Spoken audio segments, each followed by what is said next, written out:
कैसे हैं आप सभी। स्वागत है आपका एक बार फिर से हमारे YouTube channel T methods academy. मैं हूं राजेंद्र सर। देखिए स्टूडेंट्स, हमने अकाउंटिंग एमसीक्यू के नाम से एक सीरीज स्टार्ट की थी, जिसमें हमने जो भी आपके कंपटीशन एग्ज़ाम है कॉमर्स से related, first grade, junior accountant, RSRTC accounts officer, इन सब में काम आने वाले जो अकाउंट्स के क्वेश्चंस होते हैं एग्ज़ाम में, कंपटीशन में, उनसे रिलेटेड अपन ने सीरीज स्टार्ट की है। देखिए स्टूडेंट्स, अपन ने RBSc अकाउंटेंसी की क्लास 11th की बुक के MCQs स्टार्ट किए हैं और अकाउंटिंग MCQ के नाम से हमने अब तक 2 वीडियो अपलोड कर दिए हैं। पहला वीडियो जिसके अंदर क्वेश्चन नंबर 1 से 20 तक था, दूसरा वीडियो 21 से हमने 40 तक का इशू किया था, और आज हमारा यह तीसरा वीडियो है।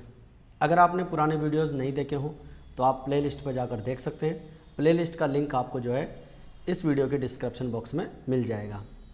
तो चलिए स्टूडेंट्स, करते हैं स्टार्ट। वीडियो को आप शुरू से लेकर लास्ट तक देखें। अगर आपने चैनल सब्सक्राइब नहीं किया हो तो आप हमारे चैनल को सब्सक्राइब कर लीजिए, ठीक है।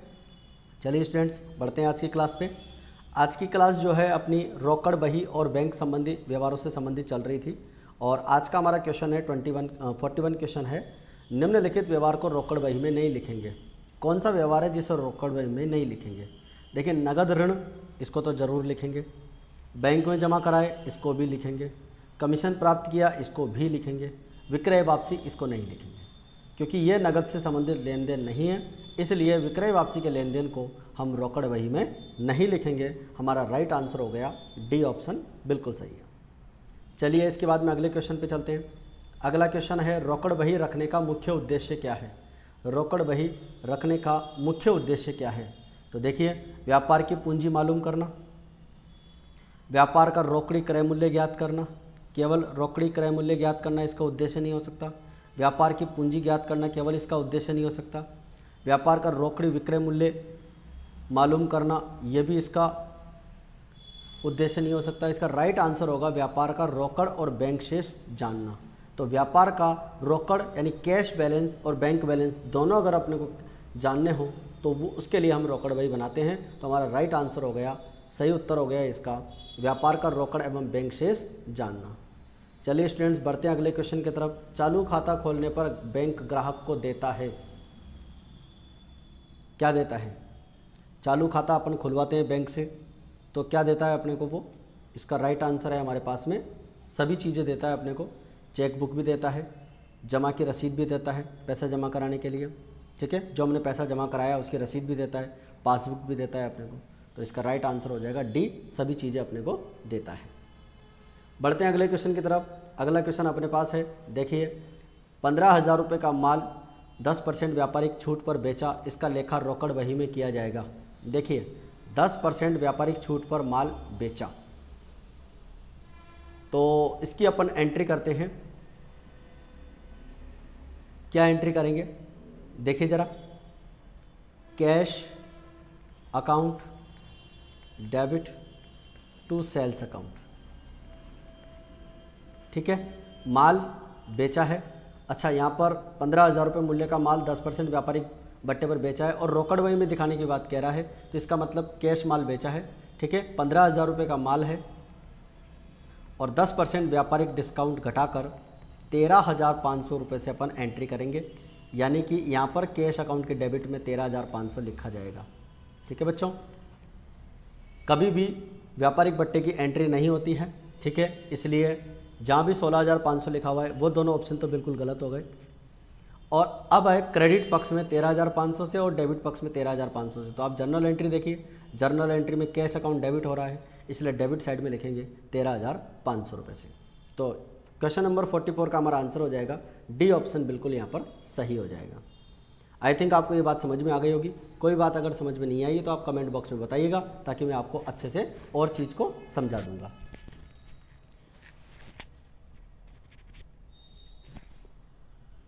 इसके बाद में देखिए स्टूडेंट्स, अगला क्वेश्चन हमारे पास में है, साधारण रोकड़ बही में रकम के कुल खाने होते हैं। रकम के कुल कितने खाने होते हैं? रोकड़ बही कौन सी? साधारण रोकड़ बही। और साधारण रोकड़ बही में जो रकम का जो कॉलम होता है वो केवल 2 ही होते हैं, एक डेबिट पक्ष में और एक क्रेडिट पक्ष में। अमाउंट के जो कॉलम होते हैं वो केवल 2 ही होते हैं, तो हमारा राइट आंसर हो जाएगा ए ऑप्शन, बिल्कुल सही हो जाएगा। कैश बुक के अंदर साधारण रोकड़ बही, सिंपल कैश बुक में डिस्काउंट बैंक का कॉलम तो होता ही नहीं है, तो अमाउंट के कॉलम 2 ही होते हैं, एक डेबिट साइड में और एक क्रेडिट साइड में, क्योंकि इसने कुल खाने पूछे अपन से, ठीक है। कोई एक पक्ष की तरफ से पूछता तो फिर अपन उस हिसाब से जवाब देते, कुल खाने इसने पूछे हैं तो दोनों पक्षों की बात यहाँ पर हो रही है, तो इसका आंसर हो जाएगा ए ऑप्शन, बिल्कुल सही हो जाएगा। चलिए अगले क्वेश्चन की तरफ बढ़ते हैं। व्यापारी ने नगद माल बेचा जिसका भुगतान चेक से प्राप्त हुआ, व्यापारी ने चेक अपने पास रख लिया, इसका रोकड़ बही के कौन से खाने में इसका लेखा होगा। 4 ऑप्शन अपने को दे रखे हैं। व्यापारी ने नगद माल बेचा जिसका भुगतान चेक से प्राप्त हुआ, व्यापारी ने चेक अपने पास रख लिया, इसका रोकड़ बही के कौन से खाने में होगा। देखिए, जब भी किसी व्यक्ति से चेक प्राप्त होता है, कैश अकाउंट डेबिट करते हैं और कस्टमर अकाउंट, मान लीजिए ग्राहक से चेक आया है तो हम कैश मानकर एंट्री करते हैं उसकी, ठीक है। तो इसका आंसर हो जाएगा रोकड़ खाने में, बिल्कुल सी ऑप्शन बिल्कुल सही हो जाएगा। देखिए बच्चों, जब भी चेक आता है और अगर उसी दिन बैंक में जमा हो जाता है तब तो बैंक खाते में आता है, लेकिन अगर, तो ये दोनों ऑप्शन, तीनों ऑप्शन तो वैसे ही गलत हो गए। रोकड़ और बैंक खाने में दोनों जगह एक साथ नहीं आ सकता, केवल बैंक कॉलम में नहीं आएगा और किसी भी खाने में नहीं आए, ये तो बात ही नहीं हो सकती। चेक आया है, अपने पास रख लिया है, यानी बैंक में जमा नहीं कराया है, तो उसे कैश मानकर एंट्री की जाएगी। चलिए इसके बाद में देखिए, निम्नलिखित में से किस लेन देन की खाता बही में खतौनी करने की आवश्यकता नहीं है। निम्न में से किस लेन देन की खाता बही में खतौनी करने की आवश्यकता नहीं है। ऐसा कौन सा लेन देन है जिस लेन देन की खाता बही में खतौनी करने की आवश्यकता नहीं है। चेक द्वारा खर्चों का भुगतान करना, ग्राहक से नगद भुगतान प्राप्त किया, क्रय किए गए माल का भुगतान चेक से किया, क्रय किए गए माल का भुगतान चेक से किया, बैंक से कार्यालय हेतु रुपए निकाले। बताइए बच्चों, क्या होगा आपका आंसर। ऐसा कौन सा लेन देन है जिसकी खाता बही में खतौनी करने की आवश्यकता नहीं होगी। तो देखिए बच्चों, चेक द्वारा खर्चों का भुगतान किया जाए तो खर्चों के खाते में एंट्री करनी पड़ेगी, खाता बही में खतौनी करनी पड़ेगी, तो ये ऑप्शन तो यहाँ पर सही नहीं हो सकता, क्योंकि इसकी तो खतौनी अपने को करनी पड़ेगी। आप एक्सपेंसेज जो भी चुकाया है, एक्सपेंसेज अकाउंट दिया टू बैंक, ठीक है, तो एक्सपेंसेज अकाउंट में तो खतौनी करनी ही पड़ेगी। ग्राहक से नगद भुगतान प्राप्त किया तो ग्राहक के खाते में भी लिखना पड़ेगा, यानी इसकी भी खतौनी करनी पड़ेगी, तो यह ऑप्शन भी यहाँ गलत हो गया। क्रय किए गए माल का भुगतान चेक से किया गया है तो इसका भी अपने को लेखा करना पड़ेगा और इसकी भी खतौनी करनी पड़ेगी। राइट आंसर हमारा यहाँ पर होगा सी, बैंक से कार्यालय है तो रुपए निकाले। बैंक से जब पैसा निकालते हैं तो एंट्री बनती है cash account debit to bank account, ठीक है। और हमारे पास जो कैश बुक होती है 3 कॉलम कैश बुक, उसमें कैश की डेबिट में भी होती है और बैंक के क्रेडिट भी होती है, यानी ये एंट्री कैश बुक में ही आ जाती है दोनों तरफ, ये कॉन्ट्रा एंट्री कहलाती है, इसलिए इसको अलग से खाता बही में लिखने की ज़रूरत नहीं होती है, ठीक है। तो हमारा राइट आंसर हो जाएगा सी ऑप्शन, क्योंकि बैंक से कार्यालय हेतु रुपए निकाले हैं, इसको अपने को जो है खाता बही में लिखने की ज़रूरत नहीं है। चलिए स्टूडेंट्स, बढ़ते हैं अगले क्वेश्चन की तरफ। अगला जो हमारा टॉपिक आता है बैंक समाधान विवरण, बैंक रिकॉन्सिलेशन स्टेटमेंट, इससे रिलेटेड क्वेश्चन है हमारे पास में। क्वेश्चन नंबर 48 की बात करते हैं। बैंक समाधान विवरण बनाया जाता है, किसके द्वारा बनाया जाता है। लेनदारों के द्वारा नहीं, बैंक के द्वारा नहीं, देनदारों द्वारा नहीं, तो क्या आंसर होगा। व्यापारी द्वारा बनाया जाता है। व्यापार का जो व्यापारी है, स्वामी है, उसके द्वारा ये बनाया जाता है। बैंक समाधान विवरण बनाया जाता है कपट एवं अशुद्धियों को ज्ञात करने के लिए, रोकड़ बही व पासबुक के शेष का मिलान करने के लिए, गणितीय शुद्धता की जांच के लिए और व्यापार का लाभ ज्ञात करने के लिए।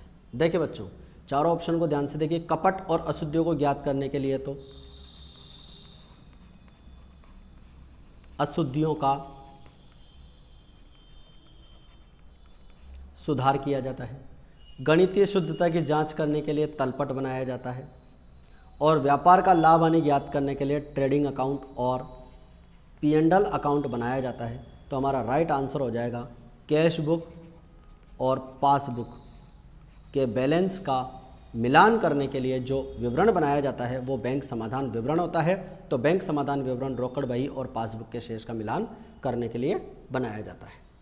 तो ये था हमारा क्वेश्चन और इसका राइट आंसर हमारे पास जो आ जाएगा यहाँ पर जो है बैंक, ये इसका राइट आंसर यहाँ पर गलत दे रखा है। हमारा जो आंसर होगा वो होगा बच्चों बी ऑप्शन सही होगा। इसमें अपन सही कर लेते हैं। रोकड़ बही और पासबुक के शेष का मिलान करने के लिए बैंक समाधान विवरण बनाया जाता है।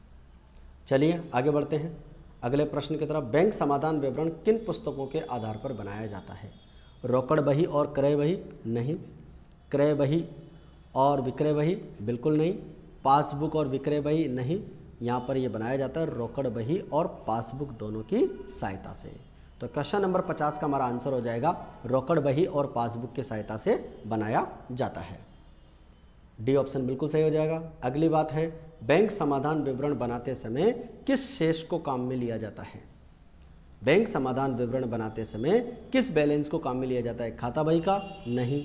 रोकड़ बही का? केवल रोकड़ बही का काम में नहीं लिया जाता और केवल पासबुक का भी काम में नहीं लिया जाता। हम दोनों में से किसी का भी बैलेंस काम में ले सकते हैं। रोकड़ बही का भी ले सकते हैं या पासबुक का भी ले सकते हैं। दोनों के बैलेंस की सहायता से बैंक समाधान विवरण बनाया जा सकता है। तो हमारे इस प्रश्न का आंसर हो जाएगा बच्चों डी ऑप्शन बिल्कुल सही हो जाएगा।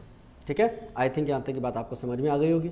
कोई भी बात अगर समझ में नहीं आई है तो आप कमेंट बॉक्स में बताइए, वहाँ पर मैं आपको अच्छे से और क्लियर कर दूँगा। ठीक है, और वीडियो को आप ज़्यादा से ज़्यादा शेयर करें अपने फ्रेंड्स के साथ में। बहुत सारी इन्फॉर्मेशन आपको इस चैनल पे मिलने वाली है। ध्यान से आप अच्छे से देखें एक एक चीज़ को। अगला क्वेश्चन है हमारे पास में, एक व्यापारी ने 36,000 रुपये के चेक 25 जून को निर्गमित किए, जिनमें से 16,000 के चेक 15 जुलाई को भुगतान हेतु प्रस्तुत हुए। 30 जून को रोकड़ बही और पासबुक के शेष में कितने का अंतर होगा? आंसर ऑप्शन दे रखे हैं अपने को, 16,000 का, 36,000 का, 20,000 का, 52,000 का। देखिए बच्चों, 36,000 रुपये के चेक अपन ने जून में जारी किए, निर्गमित किए। ठीक है, यानी कि कैश बुक में से तो 36,000 हमारा उसी दिन कम हो गया।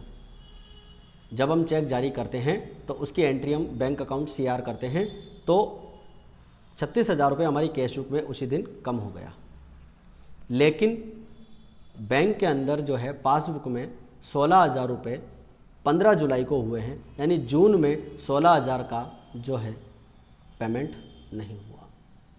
16,000 का पेमेंट जो है पासबुक में जून में नहीं हुआ। तो जून में कैश बुक और पासबुक में जो डिफरेंस होगा वो 16,000 का ही रहेगा, क्योंकि कैश बुक में तो पेमेंट हो चुका है 36,000 का और पासबुक में पेमेंट हो चुका है 20,000 का, क्योंकि 36 में से 16 का नहीं हुआ तो 20 का तो हो चुका ना।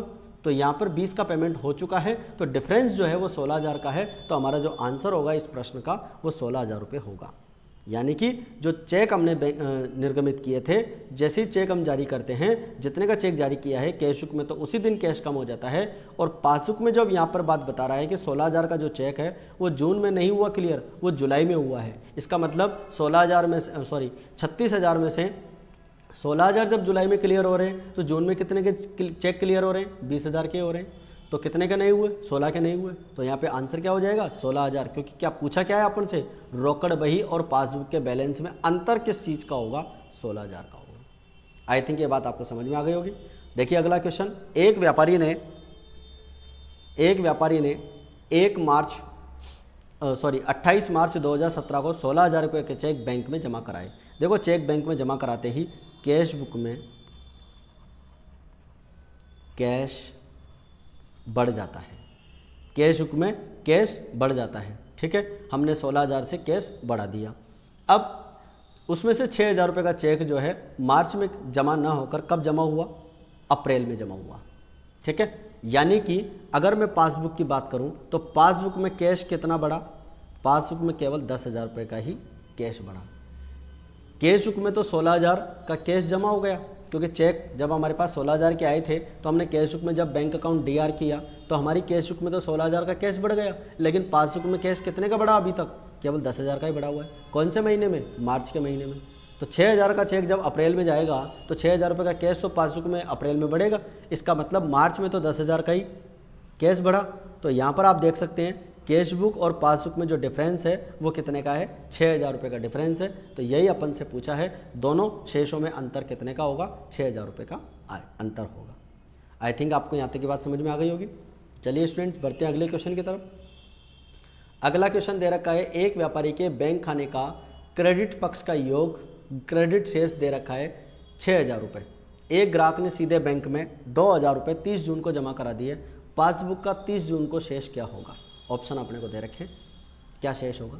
देखिए बच्चों, 6,000 रुपये हमारी कैश बुक का क्रेडिट शेष दे रखा है, यानी कि माइनस बैलेंस 6,000 रुपये दे रखा है। ठीक है, अब अगर मान लीजिए इस जो 2,000 रुपये बैंक से अपन किसी ग्राहक से प्राप्त हो रहे हैं, ये 6,000 आपका माइनस बैलेंस है, ध्यान रखना, CR बैलेंस को माइनस बैलेंस बोलते हैं। ठीक है, तो 2,000 रुपये जब ग्राहक से प्राप्त हुए वो अपन इसके अंदर अगर जोड़ते हैं तो हमारा जो बैलेंस आएगा वो 4,000 रुपये का माइनस बैलेंस आएगा। तो और जो पास कैश बुक का CR बैलेंस होता है वही पासबुक का DR बैलेंस भी होता है। तो कैश बुक का जो बैलेंस होगा वही पासबुक का बैलेंस होगा। तो इसने पूछा है पासबुक का बैलेंस 30 जून को क्या होगा, तो 30 जून को हमारा बैलेंस होगा 4,000 रुपये, क्योंकि 6,000 रुपये का क्रेडिट शेष पहले से दे रखा है। क्रेडिट शेष का मतलब माइनस बैलेंस होता है। 2,000 रुपये जो ग्राहक से प्राप्त हुए वो अगर अपन इसमें जोड़ते हैं तो इसके बाद में हमारे पास में पासबुक में बैलेंस कितना रहेगा? 4,000 रुपये का रहेगा। आई थिंक आपको ये बात समझ में आ गई होगी।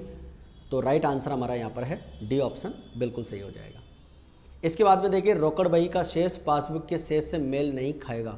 रोकड़ बही का शेष और पासबुक का शेष बराबर नहीं होगा यदि बैंक में जमा कराए गए चेक संग्रहित कर लिए गए हों, चेक द्वारा वसूल किए गए शुल्क का लेखा रोकड़ बही में कर दिया गया हो, बैंक में एक ग्राहक द्वारा सीधे 6,000 रुपये जमा कराए गए हों जिसकी सूचना व्यापारी को दे दी गई हो, और स्थायी आदेश में बैंक द्वारा बीमा प्रीमियम का भुगतान किया गया हो लेकिन व्यापारी को सूचित नहीं किया गया हो। तो बच्चों ये डी ऑप्शन यहाँ पर हमारा बिल्कुल सही है, आंसर भी साथ में हमारे पास है।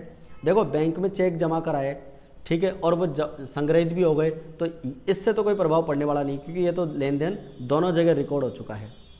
चेक द्वारा वसूल किए गए शुल्क का लेखा रोकड़ बही में कर लिया गया। चेक से अगर अपन ने किसी शुल्क का भुगतान किया गया तो वो बैंक में भी कम हो गया और हमारी कैश बुक में भी कम हो गया। ठीक है, तो इसका प्रभाव भी दोनों के बैलेंस पे नहीं पड़ने वाला, क्योंकि ये लेन देन भी बिल्कुल सही हो चुका है। बैंक में एक ग्राहक ने 6,000 रुपये जमा कराए थे जिसकी सूचना व्यापारी को दे दी, तो यानी कि वो पैसा कैश बुक में जमा हो चुका है।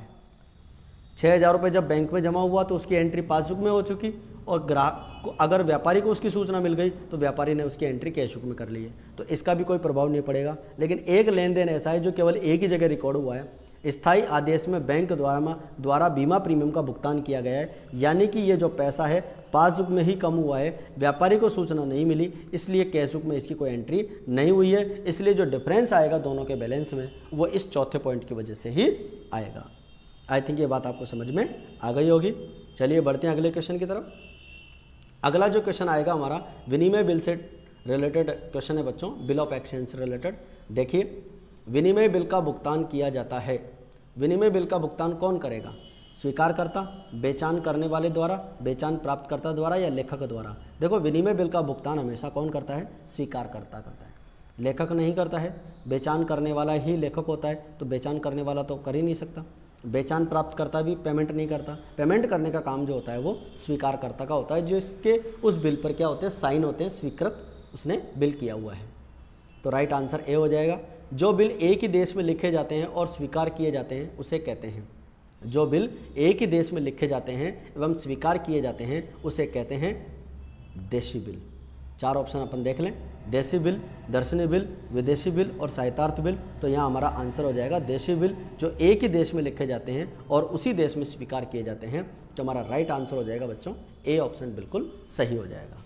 ठीक है, दर्शनी बिल वो होते हैं जो मांग पर देय होते हैं, यानी कि लेखक द्वारा बिल का पैसा मांगने पर ही उसका पेमेंट कर दिया जाता है। विदेशी बिल वो होते हैं जो एक देश में लिखे जाते हैं और दूसरे देश में स्वीकार किए जाते हैं। ठीक है, सहायतार्थ बिल वो होते हैं जो व्यापारियों की सहायता करने के लिए बनाए जाते हैं, एक दूसरे की सहायता के लिए बनाए जाते हैं। ठीक है, अनुग्रह बिल भी इनको कहते हैं। तो ये हो गया हमारे क्वेश्चन नंबर 57 का आंसर। चलिए बढ़ते हैं अगले क्वेश्चन की तरफ। अगला क्वेश्चन है हमारे पास, विनिमय बिल की देय तिथि की गणना करने हेतु अनुग्रह दिवस के रूप में कितने दिन जोड़ेंगे? सबको पता है अच्छे से, बहुत ही सिंपल सा क्वेश्चन है, 3 दिन जोड़े जाएंगे। ठीक है, तो ये हो गया हमारा क्वेश्चन नंबर 58। इसका राइट आंसर सी ऑप्शन हो जाएगा। सबको पता है अनुग्रह दिवस के 3 दिन, अनुग्रह दिवस का मतलब होता है ग्रेस पीरियड। जब भी अपन विनिमय बिल की तिथि डिसाइड करते हैं उसके साथ साथ अपन जो है ग्रेस पीरियड के रूप में एक्स्ट्रा दिन और जोड़कर चलते हैं। तो वो एक्स्ट्रा दिन जोड़ते हैं, वो 3 दिन जोड़कर हम चलते हैं।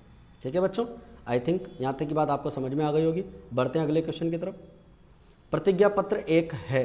प्रतिज्ञा पत्र क्या है? प्रतिज्ञा पत्र एक है, क्या है? आदेश पत्र है, भुगतान पत्र है, वचन पत्र है या स्वीकृति पत्र है? बताइए क्या आंसर होगा इसका, क्योंकि विनिमय बिल तो एक आदेश पत्र होता है, लेकिन प्रतिज्ञा पत्र वो व्यक्ति लिखता है जो भुगतान करने वाला होता है। भुगतान करने वाला प्रतिज्ञा करता है कि मैं आपको समय पर भुगतान कर दूंगा। तो इसका राइट आंसर हो जाएगा सी ऑप्शन, बिल्कुल सही हो जाएगा, वचन पत्र। ठीक है, तो प्रतिज्ञा पत्र क्या होता है? वचन पत्र होता है। आई थिंक ये बात आपको समझ में आ गई होगी बच्चों। चलो आगे बढ़ते हैं। अगला क्वेश्चन है हमारे पास में, 12 मई 2016 को 3 माह के लिए लिखे गए बिल की देय तिथि क्या होगी? 12 मई 2016 को 3 माह के लिए लिखे गए बिल की तिथि क्या होगी? तो देखिए 4 ऑप्शन अपने को दे रखे हैं।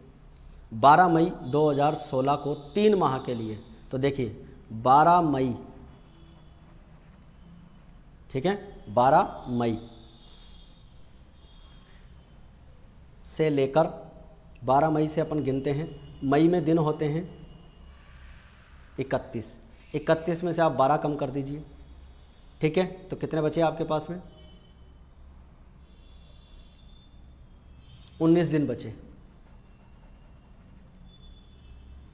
ठीक है, दिनों का अपने को यहाँ पर नहीं करना है, 3 माह अपने को निकालना है। तो देखो सिंपल तरीके से निकाल लेंगे, अपने को दिनों के हिसाब से नहीं करना है इसमें, क्योंकि ये जो कैलकुलेशन मैं कर रहा हूँ ये दिनों के हिसाब से की जाती है। अगर दिनों में अवधि दे रखी हो, इतने दिन बाद या इतने तारीख के बाद अपने को अवधि निकालनी हो, तो देखिए बच्चों अपने यहाँ पर जो काम करेंगे, 12 मई से 3 महीने लेने हैं। 12 मई से 12 जून, 12 जुलाई, 12 अगस्त, 12 अगस्त तक 3 माह पूरे हो जाते हैं। अब 12 अगस्त के बाद में 3 दिन जोड़ते हैं, 13, 14 और 15। ठीक है, 3 दिन जोड़ने के बाद में अनुग्रह दिवस, 3 दिन जोड़ने के बाद में देय तिथि आती है 15 अगस्त। और आप सब जानते हैं 15 अगस्त को सार्वजनिक अवकाश घोषित किया हुआ होता है। तो सार्वजनिक अवकाश के दिन अगर विनिमय बिल की तिथि आती है तो उसे एक दिन पहले वाली तिथि को जो है हम बिल की देय तिथि मानते हैं। इसका मतलब हमारा राइट आंसर हो जाएगा 14 अगस्त 2016। ठीक है, यहाँ पर हमारा राइट आंसर हो जाएगा बी ऑप्शन, बिल्कुल सही हो जाएगा, 14 अगस्त 2016। ठीक है बच्चों, आई थिंक यहाँ तक की बात समझ में आ गई होगी। 12 मई 2016 को 3 माह के लिए जो बिल लिखा है उसकी अवधि क्या होगी, जो देय तिथि होगी वो 14 अगस्त 2016 हो जाएगी। चलिए बच्चों बढ़ते हैं अगले क्वेश्चन की तरफ। अगला क्वेश्चन है, देय तिथि पर भुगतान करने पर स्वीकारकर्ता जिस खाते को डेबिट करता है वह है। देय तिथि पर भुगतान करने पर जिस खाते को डेबिट करता है, देय तिथि पर भुगतान करने पर स्वीकारकर्ता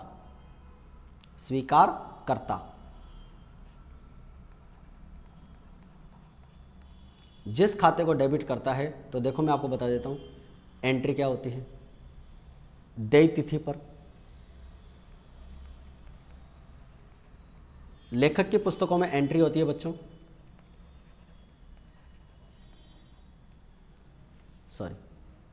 लेखक की पुस्तकों में एंट्री होती है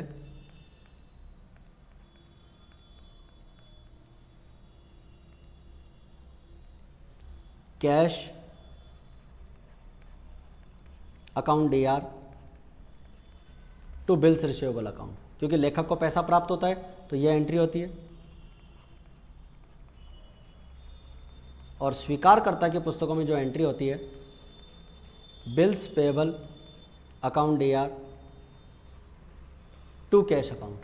तो बिल्स पेएबल अकाउंट को हम यहाँ पर डेबिट करते हैं, तो स्वीकारकर्ता की पुस्तकों में बिल्स पेएबल अकाउंट को डेबिट किया जाता है। तो राइट आंसर हो जाएगा हमारा बी ऑप्शन, बिल्कुल सही हो जाएगा। चलिए बढ़ते हैं अगले क्वेश्चन की तरफ। अगला क्वेश्चन है, निक्राई व्यय होते हैं, नोटिंग चार्जेज होते हैं बिल के बेचान पर, बिल के भुनाने पर, बिल के संग्रहण पर, बिल के अनादरण के प्रमाणीकरण पर। बिल्कुल सही है। देखिए बच्चों क्या होता है कि जब विनिमय बिल अनादरित हो जाता है, अनादृत का मतलब होता है स्वीकारकर्ता उसका ड्यू डेट पर पेमेंट करने से मना कर देता है तो उस बिल का प्रमाणन करवाना पड़ता है। तो नोटरी पब्लिक के द्वारा, जो न्यायालय द्वारा अधिकृत व्यक्ति होता है, नोटरी पब्लिक द्वारा उस बिल का प्रमाणन करवाया जाता है, यानी कि उस बिल को वापस स्वीकारकर्ता के पास भेजा जाता है कि आप इसका पेमेंट कर रहे हैं या नहीं कर रहे हैं। तो जैसी भी स्वीकृति होती है वैसी आ जाती है, और जब वास्तव में उसका बिल का पेमेंट नहीं होता, नोटरी पब्लिक इस बिल को प्रमाणित कर देता है कि साहब इस बिल का पेमेंट नहीं हो सकता है, ये अनादृत हो गया है। तो उस प्रमाणन के बदले में जो शुल्क लेता है उसे नोटिंग चार्जेज कहते हैं। तो नोटिंग चार्जेज बिल के अनादरण के प्रमाणीकरण पर होते हैं। तो हमारा राइट आंसर हो जाएगा, सही उत्तर हो जाएगा हमारा बिल के अनादरण के प्रमाणीकरण पर, यानी डी ऑप्शन बिल्कुल सही हो जाएगा। चलिए बढ़ते हैं अगले क्वेश्चन की तरफ। 4 माह के 3,000 रुपये के प्राप्त बिल पर को 5% वार्षिक बट्टे पर तुरंत भुनाया गया बट्टे की राशि होगी। देखो यहाँ पर प्राप्त ना होकर ये प्राप्य बिल है, ठीक है। 4 माह के 3,000 रुपये के प्राप्य बिल को 5% वार्षिक बट्टे पर तुरंत भुनाया गया बट्टे की राशि क्या होगी। तो देखो बच्चों, यहाँ पर क्या करेंगे, 3,000 रुपये का 5% निकालेंगे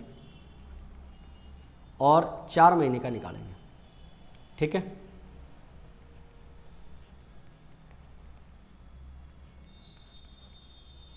तो डिस्काउंट की राशि हो गई 50 रुपये।